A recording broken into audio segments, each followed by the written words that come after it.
عزیزان محترم، یہ کچھ عزیزوں کے سوالات ہیں، ان کے جوابات پیش خدمت ہوتے ہیں۔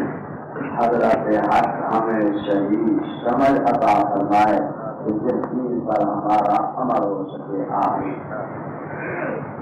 پہلی بات یہ سمجھیں کہ جب مومن کو چھینک آتی ہے، اس کا جواب دینا امام مالک کے نزدیک فرض علی کفایہ ہے اور ہمارے نزدیک واجب علی کفایہ ہے کہ جس وقت کوئی انسان کو چھینک آئے اس کا جواب دینا بہت ضروری ہے، اور جب وہ انسان چھینک رہا ہو، چھینکنے والے کے لیے یہ ہے کہ وہ کہے الحمدللہ رب العالمین۔ حدیث میں آیا کہ جب انسان کو چھینک آئے اور صرف الحمدللہ کہے تو فرشتہ آگے کہتا ہے رب العالمین۔ اگر آپ فرمائیں گے الحمدللہ رب العالمین تو فرشتہ پھر دعا کرے گا اللہ اس کو وقت دے تو تیری حمد و ثنا کر رہا ہے، اور اس کے بعد جب سننے والا مومن ہو وہ جواب میں کہے یرحمک اللہ، اللہ تیرے پر رحم فرمائے، اتنا کہنا بہت بڑا ثواب ہے۔ حضرت امام ابو داؤد رحمہ اللہ تعالی بہت بڑے محدث ہیں، ان کی سنن ابی داؤد ہمارے نصاب حدیث میں شامل ہے۔ جب ہمارے علماء انتہائی کتابیں پڑھنے کے بعد فارغ ہو کر آگے بڑھتے ہیں تو برابر والے علوم میں 6 کتابیں حدیث کی آتی جنہیں سیاستہ کہا جاتا ہے، اس میں ایک سنن ابی داؤد بھی ہے، 14 نمبر اس کا ہے۔ تو یہ بہت بڑے بزرگ ہیں، انہوں نے ایک دفعہ دیکھا کہ دور ایک جگہ پر جہاز کھڑا ہے اور وہاں ایک آدمی چھینکا اور حضرت نے اس کا سوال چھینکتے ہوئے اس نے کہا الحمدللہ رب العالمین۔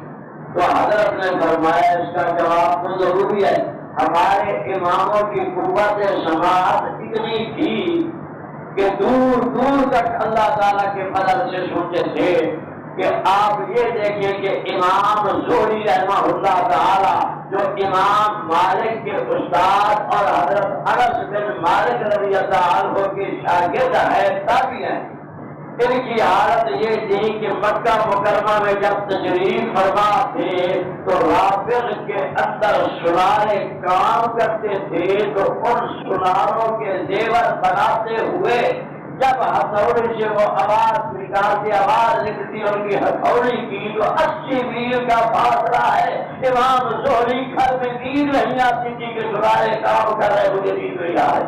اب آپ بتائیں کہ قوت سماعت کی کسی ناراض تھی۔ اب ہمارا حال یہ ہے کیونکہ جب انسان کے گناہ زیادہ ہوتے جائے نا ساری قوتوں پر پردہ آ جاتا ہے، قوت بصارت جو ہے وہ کمزور پڑ جاتی ہے، قوت سماعت جو ہے وہ کمزور پڑ جاتی ہے، قوت شجاعت جو ہے وہ کمزور پڑ جاتی ہے، ساری کمزوریاں پیدا ہونے لگ جاتی ہیں۔ تو یہ امام بزرگ بہت بڑے یعنی ایسی نیتے تھے تو اللہ تبارک و تعالیٰ نے انہیں یہ طاقت عطا فرمائی تھی، بڑے دور سے امام ابو داؤد نے سن لیا۔ جب حضرت امام ابو داؤد نے سنا تو ایک کشتی کرائے کی اس پر سوار ہو کر جہاز کے قریب جا کر کہا یرحمک اللہ۔ جب وہ کشتی واپس آ رہی تھی تو حاکم نے آواز دی کہ اے ابو داؤد، نظام کا سلیمان تھا، اے سلیمان بن اشعث، اللہ تیرے پر راضی ہو کہ آج خدا نے تیرے اس امر سے تجھے بخش لیا ہے، جنت تیرے لیے واجب کرا دینی ہے۔ تو یعنی آپ دیکھیں کہ ٹھیک کا جواب دینا بعض اوقات بخشش اور مغفرت کا سبب بن جاتا ہے۔ تو جب ٹھیک والا جواب دے، جب چھینکے اور دوسرے نے اس کا جواب دیا تو پھر چھینکنے والا کہے گا یاتی کو گناہ ہو اور یہ آگے کہے گا اگر کسی نابالغ بچے چھوٹے کو چھینک آئی ہے تو آپ کہیں رحمک اللہ وبارک فیک، رحمک اللہ وبارک فیک، یہ بچے کو آپ چھینک کا جواب دیں۔ اگر کسی کافر کو چھینک آئی ہے تو آپ یاتی اللہ کہہ دیں، اس کو یرحمک اللہ نہ کہیں، کیونکہ کافر رحم کے قابل ہی نہیں ہے۔ تو اس کے بعد یہ دعا ہے تو آپ اس کو کہیں گے کیا یاتی اللہ، اللہ تعالیٰ تجھے ہدایت عطا فرمائے اور تو ہدایت والا ہو جائے۔ آپ اکیلے بیٹھے ہوئے ہیں اور پھر چھینک آ گئی ہے تو آپ کیا کریں گے؟ الحمدللہ رب العالمین ویغفر لی ربی ویرحمنی، یہ کہہ لیجیے یغفر لی ربی ویرحمنی، یغفر لی ربی ویرحمنی، یہ آپ کہہ لیں جب اکیلے آپ کو چھینک ہے، جب کہ جواب دینے والا کوئی ہو۔ تو جب یہ آپ کہیں گے 2 رکعت نفل کا ثواب مل جائے گا۔ تو لہٰذا یہ 3 دفعہ جب چھینک آئے کسی مومن کو تو 3 دفعہ اس کو جواب دے۔ جب 4تھی دفعہ چھینک آئے تو کہے شفا کرنا، اللہ تعالیٰ تجھے شفا دے، گویا کہ اب تجھے زکام ہے، 3 سے آگے چھینک نہیں جاتی، جب 4تھی تجھے آ چکی ہے تو تو مضموم ہے، زکام ہے، اللہ تجھے شفا عطا فرمائے۔ تو فرمایا جب انسان دعا کر رہا ہو تو چھینک آ جائے تو سمجھے کہ میری دعا قبول ہو رہی ہے، دعا کی قبولیت کی دلیل ہے۔ جب آپ توبہ استغفار میں بیٹھے ہو تو چھینک آئے تو سمجھنا اللہ نے میری توبہ کو قبول فرما لیا ہے۔ اور جب مومن کو یعنی ایک ایسی نعمت ہے کہ سب سے پہلے حضرت آدم علیہ السلام کو چھینک آئی، جس وقت آپ کا روح مطہر آپ کے بدن مقدس کے اندر داخل ہونے کا حکم میرے رب نے کیا تو آدم علیہ السلام کے وجود مقدس میں روح مطہر ناک کی طرف سے داخل ہوا۔ جب وہ ناک سے داخل ہو کر دماغ تک پہنچا تو آپ کو چھینک آئی، آدم علیہ السلام کے منہ سے اللہ نے نکلوایا کہ الحمدللہ، فوراً فرشتوں نے جواب دیا یرحمک اللہ۔ تو اس وقت سے آدم علیہ السلام کے روح کے دخول سے لے کر قیامت تک ساری امتوں کو اور ساری اولاد آدم کو جو حکم ہے، اور یہ اللہ تعالیٰ کی رحمت ہے۔ فرمایا جمائی کا آنا شیطان کی طرف سے ہے، جمائی جانتے ہیں نا منہ کھل جاتا ہے، تو فرمایا جب جمائی آئے فوری طور پر آپ اپنا بایاں ہاتھ اپنے منہ پر ایسے رکھے منہ کھلنے نہ پائے، آپ جمائی میں منہ کھولیں گے، حدیث میں آیا شیطان داخل ہو جائے گا۔ اب جب شیطان تو منتظر ہوتا ہے کہیں سے یہ صورت مل جائے کہ اس کے اندر میں داخل ہو جاؤں، تو شیطان جب داخل ہوگا تو شیطان تو خنزیر سے بھی زیادہ ناپاک ہے۔ تو اس واسطے انسان فوراً اپنے منہ پر ہاتھ رکھے اور عمل یہ ہے کہ منہ کو بھیجے تاکہ منہ کھلنے ہی نہ پائے۔ اگر نماز کے اندر یہ کیفیت ہو تو بند کرنے کی طاقت کریں، ذہنی کوشش فرمائیں، اگر نہ بند ہو سکے تو منہ کھلے، اگر آپ قیام میں کھڑے ہیں تو دائیں ہاتھ کو یوں کریں گے، اور اگر آپ رکوع سجدہ یا آپ تحیات میں بیٹھے تو بائیں ہاتھ ایسے یوں منہ پر رکھ دیں گے، یہ اس کے لیے، اور یہ شیطان کی طرف سے ہے۔ اور یہ فرمایا اللہ تبارک و تعالیٰ نے کسی نبی کو کبھی جمائی آنے نہیں دی، ہر نبی کو جمائی، اور جب انسان کو جمائی آنے لگے توجہ کرنے پیغمبروں کی طرف سے فوری طور پر جمائی ہو جائے گی، یہ بھی بزرگوں کا تجربہ ہے، اللہ ہم سب کو عمل کی توفیق عطا فرمائے۔ اب عرض یہ ہے کہ ایک دوست نے یہ پوچھا ہے کہ یہ جواب میں 5 دن ہوئے کہ پہلے آپ سن لیں کہ کن کن وجوہات سے ایک مسجد میں جماعت کے ہوتے ہوئے دوسری جماعت کرا سکتے ہیں۔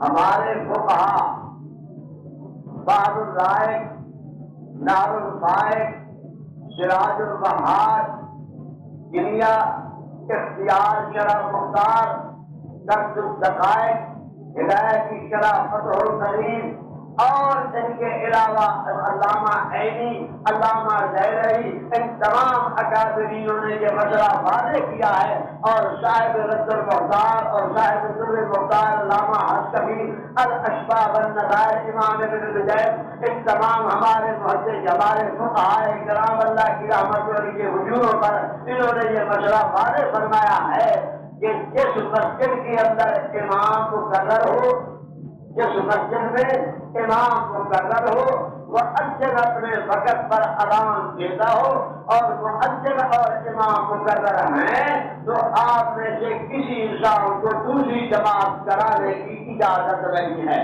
دوسری جماعت نہیں کرائی جائے گی، اسی جماعت کے ساتھ انتظام کیا جائے۔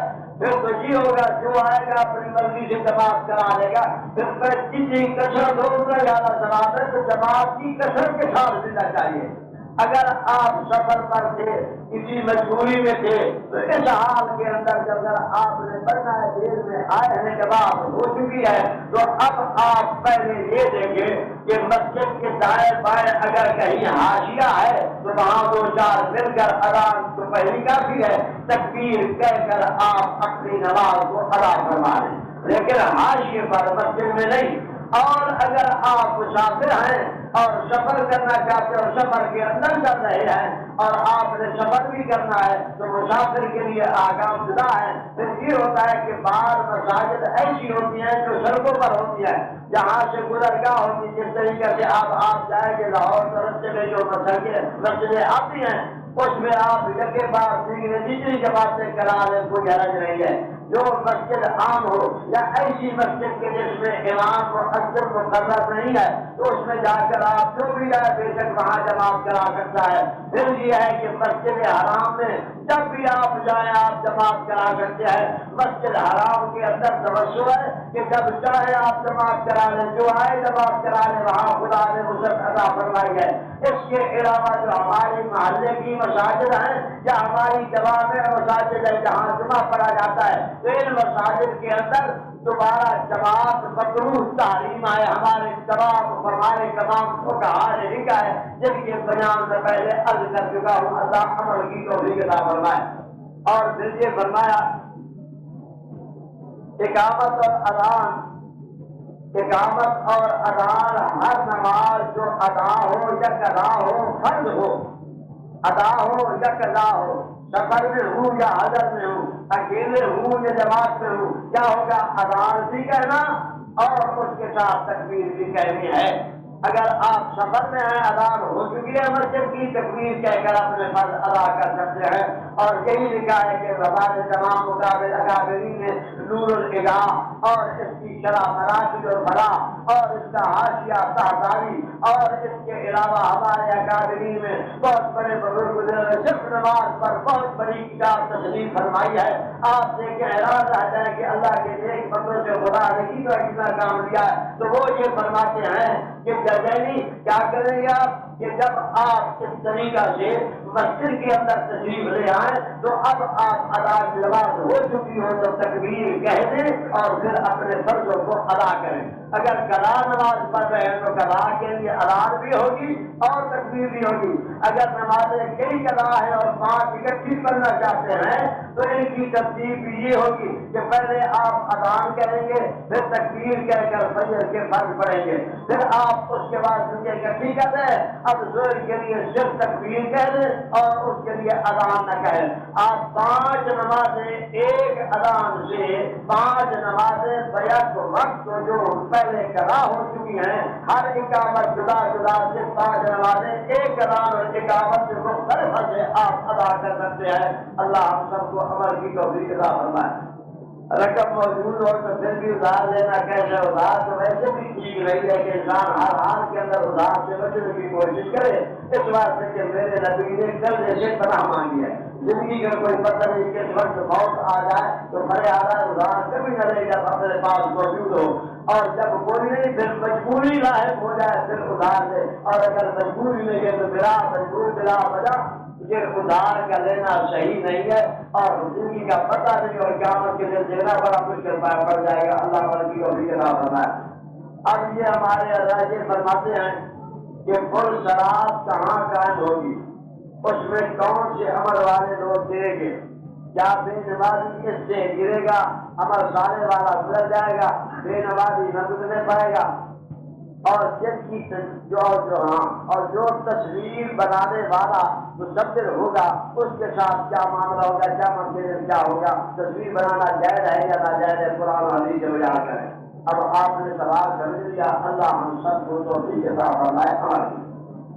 کل حدیث آئی تھی چراغ کے متعلق، کیونکہ ہر روز جہاں درس ہوتا ہے حدیث کا دو مرتبہ، تو میں نے کل عرض کیا تھا کہ صورت یہ ہے کہ پر شراب دوزخ پر رکھ دی جائے اور سارے جہنم کو عبور کر کے ہم نے جانا ہے۔ اب آپ یوں سمجھیں، یوں میدان حشر میں گویا کہ ہم سب بیٹھیں گے، میدان حشر سمجھیں۔ اب اس حشر کے میدان میں جب ہم موجود ہوں گے، اللہ تبارک و تعالیٰ بائیں طرف کیا کریں گے؟ جہنم کو لگا دیں گے، بائیں طرف جہنم ہوگی۔ اب جب دوزخ آئے گی بائیں طرف، اب اس کے لیے یہ ہے کہ کیونکہ وہ ہمارا اگر قریب آ جائے تو کسی کو نہ چھوڑے، تو دور فرشتے پکڑ کر اس کو کھڑے ہوں گے۔ پہلے میں اس کا واقعہ حدیث سے بہت بیان کر چکا ہوں۔ اب جب فرشتے اس کی یعنی 70,000 بار ہوگی اور ایک بار کو 70,000 فرشتہ پکڑے ہوئے ہوگا، تو یعنی 4 ارب 90 کروڑ فرشتے یوں پیچھے کھینچ کے زور کے ساتھ کھڑے ہوں گے اور جہنم وہاں ہوگی۔ اور لکھا ہے جواقید اور جواہر میں کہ جہنم کی صورت بھینس جیسی ہے، جس طرح بھینس ایسی صورت کے اندر خدا نے صورت کو بنایا، یہ جواقید اور جواہر کے اندر یہ لکھا ہے۔ تو اب عرض یہ ہے کہ دوزخ ہوگی کہاں؟ تحت الثری سے لے کر 7ویں آسمان تک یہ سارا علاقہ جہنم کا بن جائے گا۔